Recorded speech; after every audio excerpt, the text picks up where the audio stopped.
नमस्कार, चार बड़ी खबरों में आपका स्वागत है और मैं हूं आपके साथ नवजीत कौर। आज की पहली बड़ी खबर दिल्ली से है, जो आपको बता दें लोकसभा चुनाव के नतीजे के बाद एनडीए ने सरकार बनाने का प्रस्ताव पेश कर दिया है। सरकार के सहयोगी दलों ने नरेंद्र मोदी को संसदीय दल का नेता भी चुन लिया है। अब 9 जून को शपथ ले सकते हैं नरेंद्र मोदी। वहीं आपको बता दें दूसरी बड़ी खबर उत्तर प्रदेश से।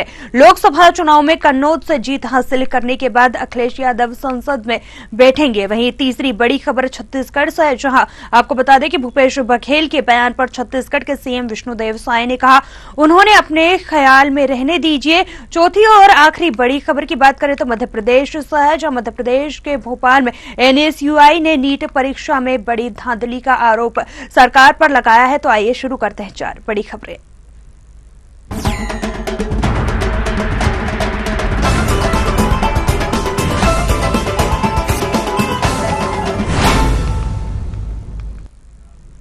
लोकसभा चुनाव के नतीजे के बाद एनडीए ने सरकार बनाने का प्रस्ताव पेश कर दिया है। सरकार के सहयोगी दलों ने नरेंद्र मोदी को संसदीय दल का नेता भी चुन लिया है। अब 9 जून को शपथ नरेंद्र मोदी बतौर प्रधानमंत्री पद और गोपनीयता की शपथ लेंगे। लेकिन इस बीच लगातार राजनीतिक गलियारों से लेकर मीडिया की सुर्खियों तक भी सभी एक ही बात कह रहे हैं कि क्या गठबंधन सरकार चला पाएगी। इसी के साथ आपको बता दें इसकी वजह गठबंधन के दो दल जेडीयू और टीडीपी है। दोनों ही दल घटक दलों के बीजेपी के बाद सबसे ज्यादा सांसद रखते हैं। ऐसे में दोनों के सहयोग के बिना बीजेपी सरकार नहीं चला सकती है। लेकिन दोनों ही दलों के नेताओं का पुराना रिकॉर्ड देखें तो दोनों ने ही जिन दलों का सहयोग किया वह लगातार नहीं रहा, किसी न किसी कारण से गठबंधन टूटता रहा। वहीं नीतीश कुमार और उनकी पार्टी जेडीयू के बिहार में सरकार की कहानी किसी से छुपी नहीं है। हर बार कुछ महीने और सालों में जो है घटक दल बदल करते हैं। वहीं नीतीश कुमार 2013 से लगभग इसी तरह का ट्रैक रिकॉर्ड देखने को मिला है। वहीं अगर टीडीपी ने पहले एनडीए को वाजपेयी सरकार के समय समर्थन दिया, लेकिन एक वोट से सरकार गिराने की कहानी भी टीडीपी सांसद के लोकसभा स्पीकर रहते हुए ही हुई थी। लेकिन इस बार फिर ऐसा जो है उम्मीद जताई जा रही है, आशंकाएं भी जताई जा रही है कि इस तरीके की जो है घटनाएं हो सकती है। तो जिस तरीके से बात की जा रही है कि टीडीपी और एनडीए कब तक इनका ये जो है गठबंधन चलता है, इस पर राजनीति गलियारों में जो है मीडिया से जो है सुर्खियों में है। वहीं बात कर ली जाए गठबंधन की तो आपको बता दें इसकी वजह गठबंधन के दो जेडीयू और टीडीपी नेता है। वहीं दोनों ही दल घटक दलों में बीजेपी के बाद सबसे ज्यादा सांसद रखते हैं। ऐसे में दोनों के सहयोग के बिना बीजेपी सरकार नहीं चला सकती। लेकिन दोनों ही दलों के नेताओं का पुराना रिकॉर्ड किसी से भी छुपा हुआ नहीं है। मैं आपको बता दें कि दोनों ने ही जिन दलों का सहयोग किया वो लगातार नहीं रहा, किसी न किसी कारणवश ये गठबंधन टूटता रहा। नीतीश कुमार और उनकी पार्टी जेडीयू के बिहार में सरकार की कहानी किसी से भी नहीं छुपी है। हर बार कुछ महीनों और सालों में घटक दल ही बदल जाते हैं। नीतीश कुमार के 2013 से लगभग इसी तरह का ट्रैक रिकॉर्ड भी देखने को मिला। चलिए इसी खबर पर अधिक जानकारी के लिए हमारे साथ लखनऊ से प्रशांत राव जुड़े हैं। प्रशांत, अगर देखा जाए तो जिस तरीके से जो पुरानी स्थितियां बताई जा रही हैं और एक बार फिर वैसी स्थितियों की जो है आशंका भी जताई जा रही है, क्या कुछ अपडेट है? बिल्कुल, देखिए जिस तरीके से प्रधानमंत्री नरेंद्र मोदी का तीसरा कार्यकाल है और कयास लगाया जा रहा था कि प्रधानमंत्री नरेंद्र कुछ दल जो विरोध कर सकते हैं, लेकिन नीतीश कुमार के ऊपर जो एक सबसे बड़ा लोगों को संदेह था, लेकिन अभी स्थिरता है और सभी ने अपना जो है प्रधानमंत्री नरेंद्र मोदी को संसदीय दल चुनने को लेकर सौंप दिया है। जल्द ही भारतीय जनता पार्टी की तरफ से जो है शपथ ग्रहण समारोह के लिए तिथि तय की जाएगी, लगाए जा रहे हैं और उसके साथ ही माना जा रहा है कि 9 तारीख को शपथ ग्रहण का कार्यक्रम हो सकता था, लेकिन उससे पहले शुभ मुहूर्त देखा जाएगा। साथ ही साथ संघ में भी इससे विचार विमर्श होगा, समन्वय बैठक होगी और उसके बाद आगे की रणनीति तय होगी।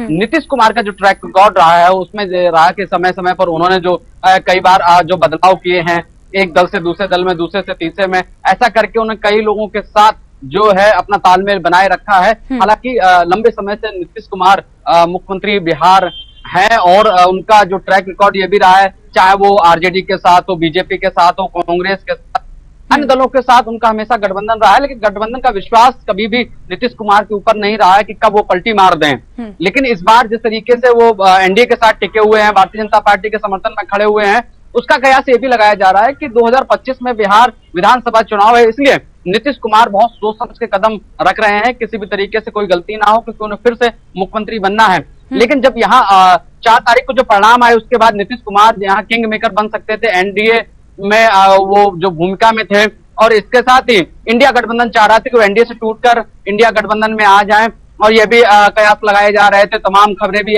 नीतीश कुमार को उप प्रधानमंत्री तो कभी प्रधानमंत्री पद सौंपा जा सकता है, ऐसी भी चीजें रही। चंद्रबाबू नायडू के लिए भी यही रहा कि चंद्रबाबू नायडू को भी इंडिया गठबंधन में शामिल किया जा सकता है। लेकिन दोनों नेता भारतीय जनता पार्टी के साथ खड़े हुए दिखाई दिए हैं और अपना समर्थन पत्र सौंपा है। और आगे हाँ, ये जरूर है कि नीतीश कुमार 2025 के बाद कोई बड़ी जो गतिविधि है उसको लेकर अंजाम दे सकते हैं। लेकिन अभी देखा, हालिया तौर पर देखा जाए, हालिया तौर पर अभी ये निश्चित तौर से नीतीश कुमार जो है एनडीए गठबंधन के साथ खड़े हुए दिखाई दे रहे हैं।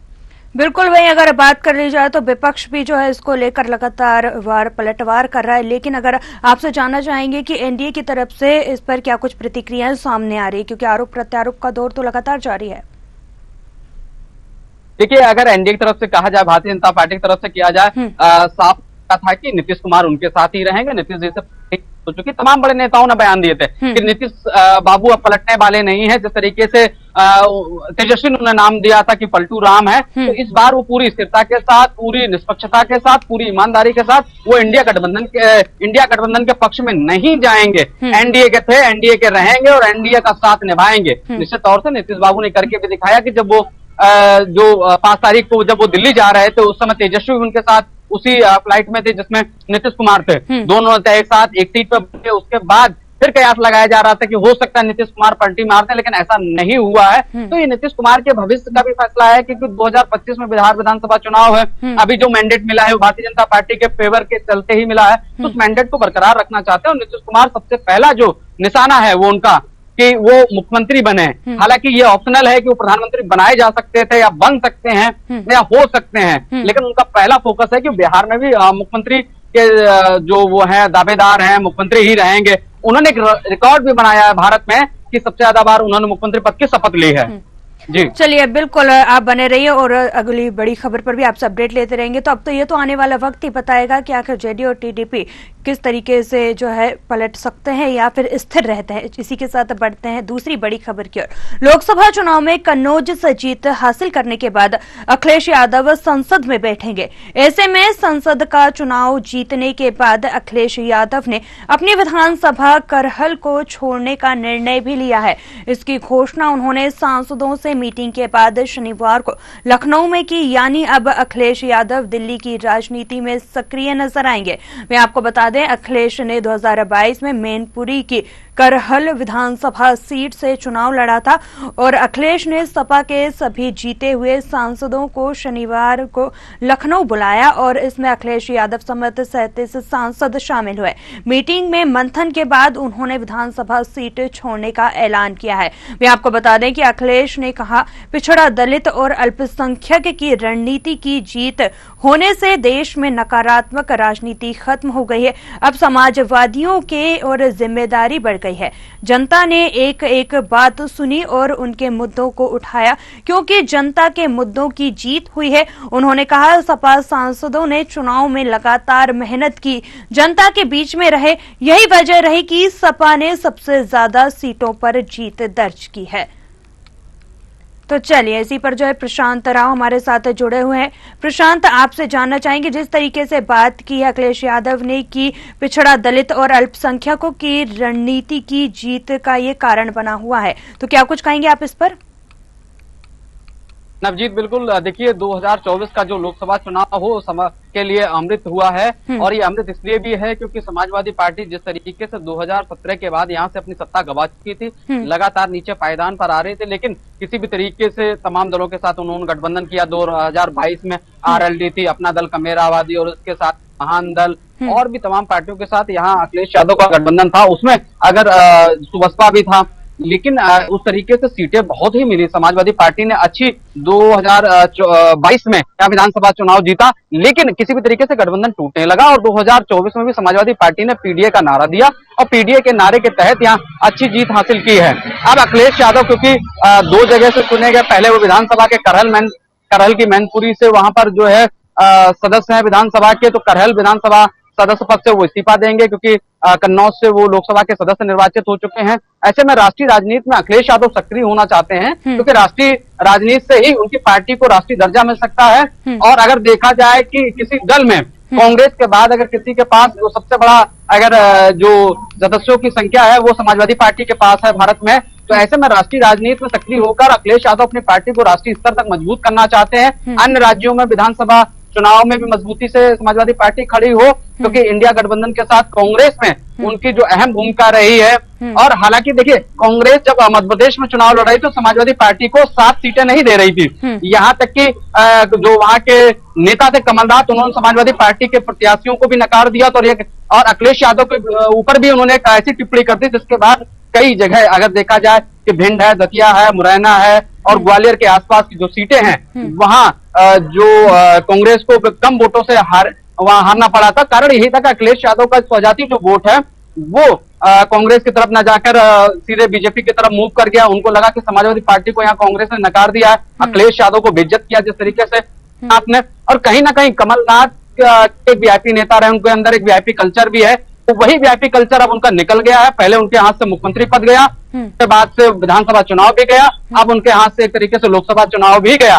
उनके बेटे नकुलनाथ भी भारी मतों से हारे हैं। तो ये कमलनाथ का जो रसूख था कि वो जो नेताओं को बहुत छोटा समझते थे, हालांकि वरिष्ठ नेता है, कांग्रेस के वरिष्ठ सदस्य भी रहे हैं, तो ऐसे में अपने से जो कम उम्र के लोग रहे हैं या जो राष्ट्रीय पार्टी नहीं थी को बहुत छोटा आंकते थे और छोटा आंकना ही कमलनाथ को भारी पड़ गया। चाहे वो मध्य प्रदेश में कांग्रेस के नेता रहे हों या अन्य राज्यों में भी जो नेता रहे हों, लेकिन अखिलेश यादव ने जिस तरीके से अपनी स्थिति को मजबूत किया है, निश्चित तौर से भारत की राजनीति में अखिलेश यादव अपने पिता मुलायम सिंह यादव जी के बाद ऐसे हुए हैं कि जिन्होंने अपनी पार्टी को बहुत मजबूती से स्टैंड किया और लगातार 2022-2024 में पार्टी को मजबूती के साथ खड़ा किया है।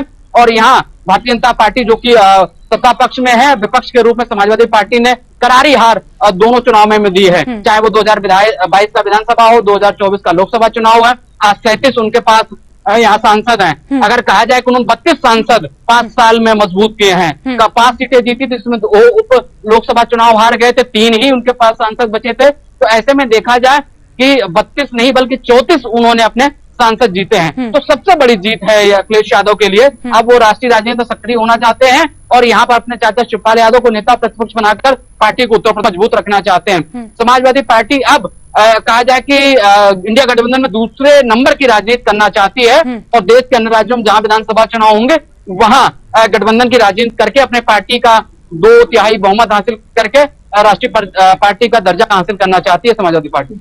बिल्कुल, अगर देखा जाए तो जिस तरीके से अखिलेश यादव बात करें कि दिल्ली में जो है सक्रिय नजर आएंगे, वहीं अगर देखा जाए तो उत्तर प्रदेश के लिए क्या कुछ रणनीति बनाई जाएगी, किस रणनीति पर जो है समाजवादी पार्टी अब काम करने वाली है?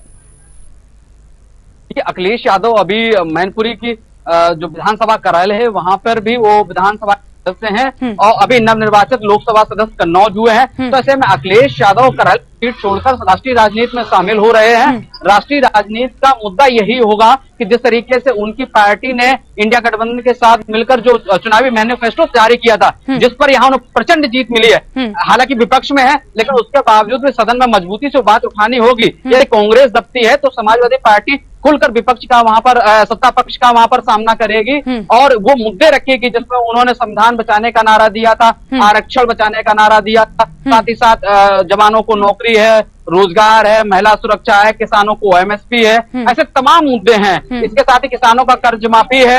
ये सब बातें अखिलेश यादव अपने स्तर पर सदन में रखना चाहते हैं, क्योंकि नेता प्रतिपक्ष कांग्रेस की तरफ से होगा ऐसा कयास लगाया जा रहा है। हालांकि कांग्रेस के पास सदस्यों की संख्या भी ज्यादा है, तो अखिलेश यादव चाहते हैं कि वो केवल अपने गठबंधन के दलों पर वो आश्रित ना रहे, बल्कि अपने दल की तरफ से भी उत्तर प्रदेश की जनता की जो भावनाएं हैं उनको रख सके, क्योंकि 2027 भी बहुत नजदीक आता जा रहा है। वह भी समाजवादी पार्टी जीतने की कोशिश करेगी। तो ऐसे में समाजवादी पार्टी के मुखिया अखिलेश यादव सदन में अपनी बातों को रखने को साथ ही समाजवादी पार्टी की विचारधारा और दिवंगत नेता संस्थापक पूर्व मुख्यमंत्री मुलायम सिंह जी का जो सपना है उसे साकार करते हुए सदन में पूरी मजबूती से कदम रखेंगे ताकि जनता उनके साथ रहे। और बीएसपी का जो 10% वोट खिसककर समाजवादी पार्टी के पास लगभग गया है, उसमें भी जो संविधान बचाओ का नारा दिया था, आरक्षण बचाओ का नारा दिया था, यह नारा अगर अखिलेश यादव सदन में मजबूती से रख सकते हैं तो ही 2027 में वोट उनके साथ काबिज रहेगा। अन्यथा की दशा में जो वोटर हैं वो अन्य किसी दल के साथ भी जा सकते हैं।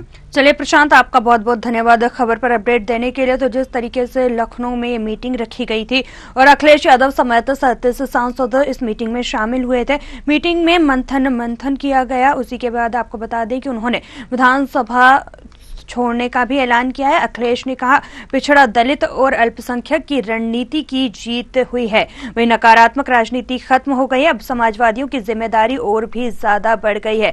तो अब देखना होगा कि आखिर क्या कुछ रणनीति बनाकर यहाँ पर काम किया जाएगा। चलिए इसी के साथ अब बात करेंगे अगली और बड़ी तीसरी खबर की, जो छत्तीसगढ़ से है। छत्तीसगढ़ के पूर्व सीएम भूपेश बघेल का बड़ा दावा, जहां भूपेश बघेल ने कहा है कि सरकार बनी नहीं है लेकिन जनता दल यूनाइटेड में प्रवक्ता अग्निवीर योजना को रद्द करने और जाति जनगणना कराने की बात कर रहे हैं। वहीं कह रहे हैं कि यूसीसी की कोई जरूरत नहीं है। भूपेश बघेल ने कहा कि सरकार बनी नहीं है और झगड़ा शुरू हो गया है। उन्होंने मध्य अवधि चुनाव को लेकर भी आशंका जताई है।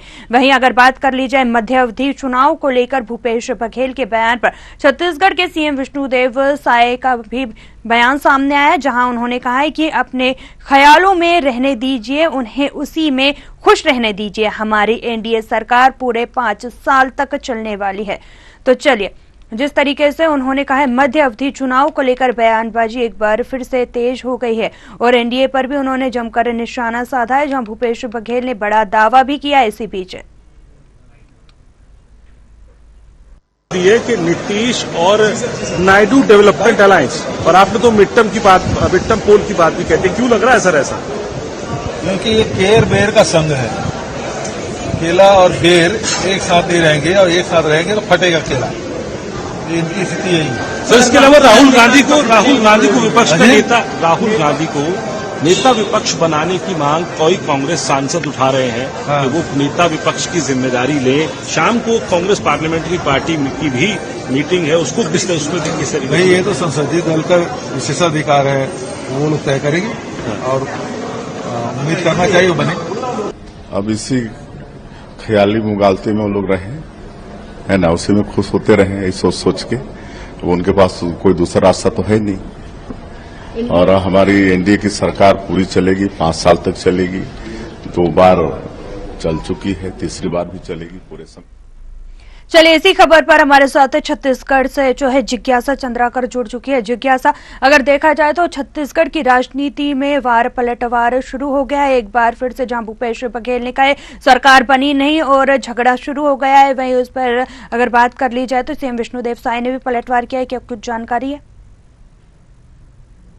देखिए, जिस तरह से लोकसभा चुनाव में कांग्रेस की हार हुई, कांग्रेस को कड़ी हार का सामना करना पड़ा और विधानसभा चुनाव में छत्तीसगढ़ में कांग्रेस को करारी हार का सामना करना पड़ा। और बात करें लोकसभा चुनाव में छत्तीसगढ़ की जो 11 लोकसभा सीटों में केवल 10 जो पूरी की पूरी 10 सीटें वो भारतीय जनता पार्टी के पास है। केवल सीट जो है वो कांग्रेस पार्टी के पास में आई। तो इसको लेकर जो मुख्यमंत्री भूपेश बघेल वे लगातार कह रहे हैं कि एनडीए की गठबंधन है वो पूरे 5 साल नहीं टिकेगी। इसके बीच में ही जो झगड़ाबाजी शुरू होना चाहिए और वो जो झगड़े को लेकर जो बात कही है, पार्टी के बीच में मतभेद को लेकर बात कही, तीन लोगों को निशाना साधा तो केवल नीतीश कुमार के ऊपर निशाना साधा, क्योंकि नीतीश कुमार को सब जानते हैं। नीतीश कुमार की आदत है और पार्टियां बदलते रहते हैं।